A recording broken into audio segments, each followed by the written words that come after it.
Teka man, Ano? napapansin ko yata sa'yo. Ano yon? Tol, mukhang lumalaki ang katawan mo, tumataba ka. Oo nga, tol. Dating hindi ka naman ganyan ah. Napakahirap nga ng sitwasyon ko ngayon eh. Bakit? Tumataba nga ako. Halos hindi na ako makahinga sa sobrang taba.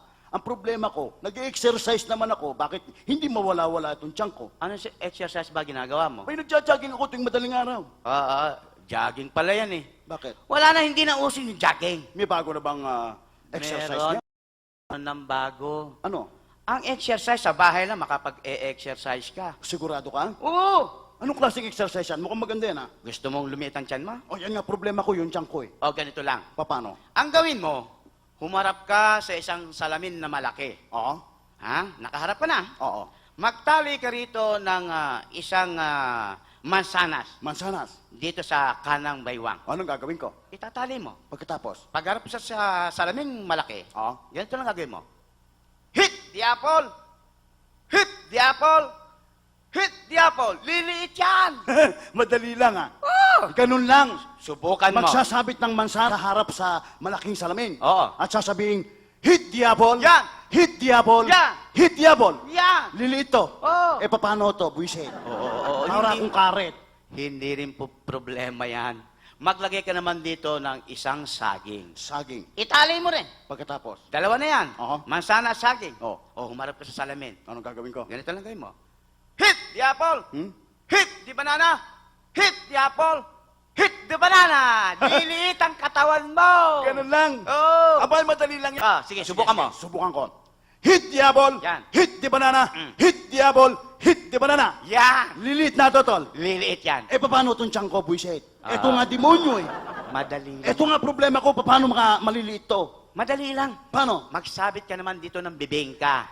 Bibingka! Oo! Buwisit ka, bibingka, baka sa likod may puto bungbong yan. Hindi! Bibingka lang. Anong gagawin ko? Itali mo rin. Oo. O, humarap ka sa salamin. Pagkatapos? O, di ganito gagawin mo. Hit the apple! Oh? Hit the banana! Hit the bibingka! Ganun lang. Mabilis lang. Subukan mo nga kung kaya mo. Kaya. O, sige. Hit the apple, hit the banana, hit the bibingka. Oo, hindi ganun kinakailangan meron tuldok. Abay, may tugtog pa. Oo, tuldok. Mabagal lang yan. Mabagal, pabilis ng pabilis. Abay, kaya. Ah! O, sige, subukan ko. Hit the apple, Yan. hit the banana, Yan. hit the bibingka. Ayan. Hit the apple, hit the banana, hit the bibingka. Yan. Hit the apple, hit the banana, hit the bibingka. Hit the apple, hit the banana, hit the bibingka. Hit the apple, hit the banana, hit the bibingka. The bibingka, the bibingka, bibingka, bibingka.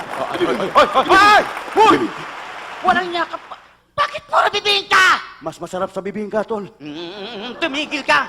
Masarap sa bibingka. Talaga naman eh. Hira ka, oh. Yan ang Ikaw, paliliwanag mo sa mga tao yan. Nakakahiya ka. Abay, pinaliliwanag naman eh. Talaga naman masarap ang bibingka, lalo pag may mga bud na ano. Ibang klaseng Na bibingka. peanut. Yun ang masarap. Oo. Naalala kita. Oo. Bakit meron kang huling-huling isang tao? Mukhang may toyo pa yata yun. Yung si Raulo. Yung si Raulo. Akala niya makakaligtas sa akin eh. Bakit? Ano ba? Ano Abay, nangyari? akalain mo ba yung bagong sasakyan na bili ng misis ko? Oh. Yung 4x4. Oh. Renegade mo? Yung Renegade ko na 4x4, 4x4 yun eh. Oh.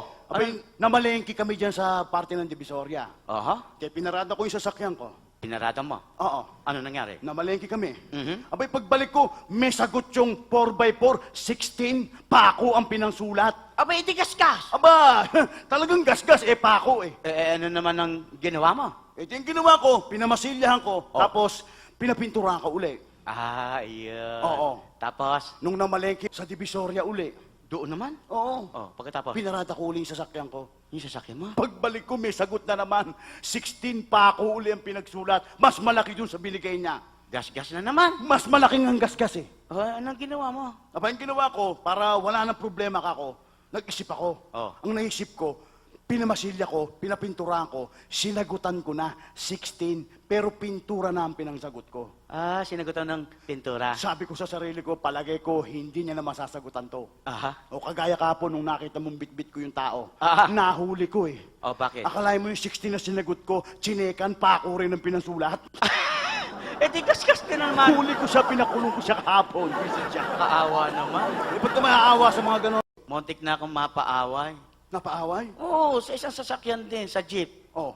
Namasahe ko eh. Oh. Kasi marami kami ron sa loob ng jeep, mga pasahero. Pasahero. May sumabay sa akin isang mama, may dalang kahon. Kahon. Oo. Oh, pagkatapos. Ngayon, nung umaandar na yung jeep, Oh. miyang konti, merong nangamoy. Nangamoy? Hindi ka nais. Saan ang galing yung amoy? Doon sa kahon. Sa kahon. Oo, isang pasahero, umangal. Ano sabi? Yung babae, sabi ganun. Ma! Bakit ang baho-baho ng kahon mo? Anong laman yan? Oh. Sumagot yung lalaki. Sumagot yung lalaki. Ano sabi? Pailalim pa kung tumingin eh. Galit. Sabi, bakit? Bibili ka ba? Galit siya. Natakot yung babae. Abay, ba't hindi matatakot? Parang galit nga. Bumaba. Oh, ano nangyari? Maya-mayang konti. Eto na naman, may nagtanong na naman babae. Oh. Oo nga, ma. Bakit ang baho-baho ng kahon ninyo? Ano ba laman yan? Ano sabi? Sumagot yung lalaki. Sumagot na naman. Pailalim na naman, sabi, bakit? Bibili ka ba? Galit na naman. Abay, nagbabaan yung mga pasahero. Natakot. Natakot. Uy, ano nangyari nun? Ginawa ko. Ako na lang ang natira eh. Ikaw mag-isa. Oo, ayaw umalis eh. Ano sabi mo? Ginawa ko, sinipa ko yung kahon. Bah, bumaksak doon sa karsada, sumabog yung laman ng kahon. Yung laman ng kahon. Oo! Tol, ano laman ng kahon? Bakit? Bibili ka ba? Wiset. Bakit ikaw? Ano? Nakasalubong mo yung inaanak mo. Oo. Nagmano ba? Abay, alam mo yung inaanak ko, Tol? Oh.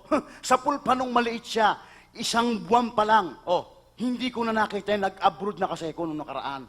Ilang taon na yon? Ilang taon Abay, na yun? matagal na. Siguro mga 14 years ago na.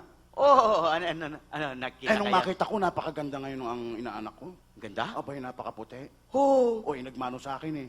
Nagmano? Nung dumating ako galing abroad, Ah. pumasyal siya sa bahay. Ah. Nagtaka ako, napakaganda. Ah. Ang sabi ko doon sa inaanak ko, inaanak, ang ganda mo na ngayon ha. Sabi ng inaanak ko, salamat po, Ninong.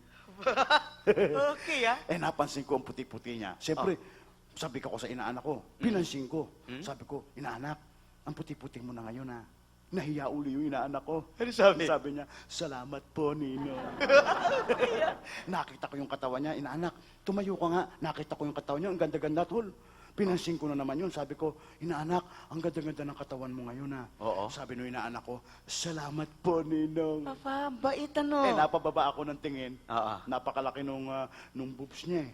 Ito? Oo. Ang sabi ko, inaanak, ang laki-laki ng boobs mo ngayon. Ano sabi? Gumanon yung inaanak ko, nahiya.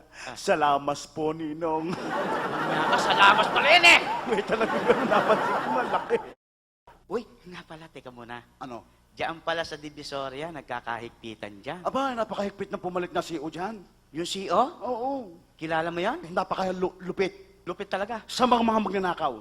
Alam mo naman sa Divisoria, di ba? Maraming mga tindang prutas dyan, maraming tindang vegetable. Gulay, oh. Siyempre, maraming nagkalat ang mga magnanakaw dyan. Oo. Humikpit yung CEO. Paano naging Nakahuli sila ng 3 magnanakaw ng vegetable. mga gulay? Oo, pinasok nila sa loob ng presinto. Kinuli, Kitang-kita ko pangyayari. Oo. Ang sabi nung pinakamataas si Kernel, sabi niya, papasukin lahat sa mga magnanakaw na yan. Ano, inisa-isa ng pinapasok? Inisa-isa niya pinapasok. Oh. Pagkatapos, kung ano ang ninakaw nilang gulay, ipapasok natin sa puwit. Ba, ang tapang talaga nung... Matapang. Oo. Tapos nung matapos sa magsalita, pinasok na yung nagnakaw ng talong, tol. Talong yung ninakaw niya? Aba! Naku, di parusa yun. Parusa! Ang sabi nung CEO, hubaran yan! Pinahubo? Pinahubo siya. Ba? Tumuwad ka! Tumuwat? Hawak-hawak ng CEO yung talong eh. Oh. Binuwelong ganun. Sinabi niya, ah! Sabi ng tao. Di, ang sakit na. Napakasakit eh. Tapos yung pangalawa, tinawag. Sino yung pangalawang magnanakaw? Sir, ito po! Ano ninakaw niyan? Ano? Ang palaya!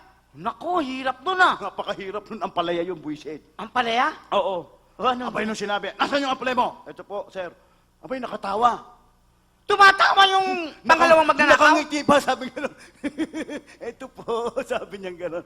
Tarantado ka, sabi nung CEO. Ang palaya tong ninakaw mo, papasok ko sa puwit mo, bakit ka nakatawa?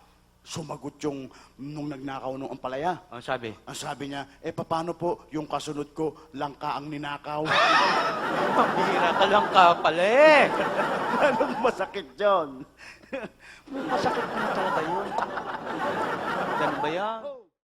Alam mo, Tol, kahapon din nagkaroon na naman ng isang hold-upan sa jeep.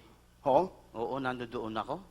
Sa jeep? Na-tsempo pa, nandoon ako sa jeep. Ano nangyari? Hold-upan! Pagkatapos, Aba, di pumasok yung hold-up. Sabi nga, hold up to! oh, Baba ang pasahero. pinababa lahat ng pasahero? Babaan kami. Oh, Ang babae dito, ang lalaki dito. ano nangyari? Ba, siyempre, bukod ako. Oo. Sabi nung isang hold-upper, yung babae gagasain. May matanda, may kasamang apo.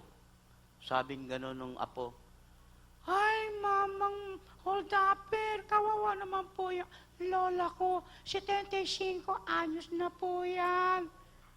Sabi ng matanda, Sumagot? hey, abay, tinamaan ka ng lintik. Huwag kang makialam. Masabi. Matanda na. Mahilig. Gusto rin pala ng matanda. Visit.